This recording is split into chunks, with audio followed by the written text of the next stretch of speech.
আসসালামু আলাইকুম। সহিহ তিরমিজির দ্বিতীয় খণ্ড, হাদিস নাম্বার 727, বাংলা অনুবাদ। রোজা থাকা অবস্থায় স্ত্রীকে চুমা দেওয়া। আয়েশা রাদিয়াল্লাহু তাআলা আনহা হইতে বর্ণিত আছে, রমজান মাসে রাসূল সাল্লাল্লাহু আলাইহি ওয়াসাল্লাম রোজা থাকা অবস্থায় স্ত্রীকে চুমা দিতেন। হাদিসটি সহিহ ইবনে মাজাতে 1683 ও মুসলিম এবং বুখারীতে অনুরূপভাবে রয়েছে। অনুচ্ছেদ নাম্বার 32, রোজা থাকা অবস্থায় স্বামী স্ত্রীর আলিঙ্গন। হাদিস নাম্বার 728, বাংলা অনুবাদ। আয়েশা রাদিয়াল্লাহু তাআলা আনহা হইতে বর্ণিত আছে, তিনি বলেন, রাসূল সাল্লাল্লাহু আলাইহি ওয়াসাল্লাম আমাকে রোজা থাকা অবস্থায় আলিঙ্গন করতেন। তবে আমি নিজেকেও নিয়ন্ত্রণ রাখতে তিনি ও আমাদের চেয়েও অনেক বেশি সামর্থ্যবান ছিলেন। হাদিসটি সহিহ ইবনে মাজাতে 1684, বুখারী ও মুসলিমে হাদিসটি রয়েছে।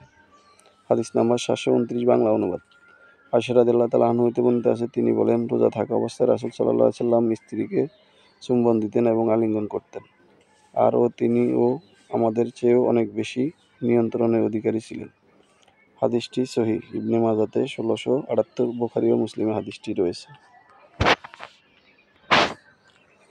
অনুচ্ছেদ নাম্বার 33, রাত থাকা অবস্থায় সংকল্প বা নিয়ত না করলে কি রোজা হয় না? হাদিস নাম্বার 730-এর বাংলা অনুবাদ।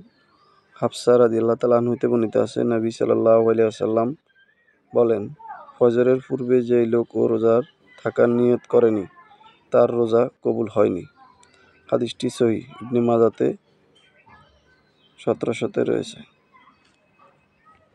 অনুচ্ছেদ নাম্বার 36, নফল রোজা ভেঙে ফেলা প্রসঙ্গে।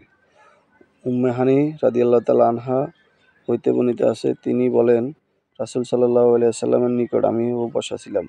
তার কাছে কিছু শরবত নিয়ে আসা হলো। তা ও হইতে তিনিও পান করলেন। তারপর আমাকে তা দিলেন। আমিও তা হইতে কিছু পান করলাম।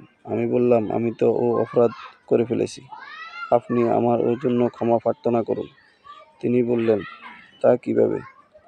আমি বললাম, আমি রোজা ভেঙে ফেলেছি। তিনি বললেন, তুমি কোনো রোজা কাজা আদায় করেছিলে কি? তিনি বললেন, না। রাসূল সাল্লাল্লাহু আলাইহি ওয়াসাল্লাম বললেন, তাহলে এতে তোমার কোনো ক্ষতি নেই। হাদিসটি সহিহ তাকরিজুল মিশকাতে 2079 নম্বর রয়েছে, সহিহ আবু দাউদে 2120 নম্বরে রয়েছে।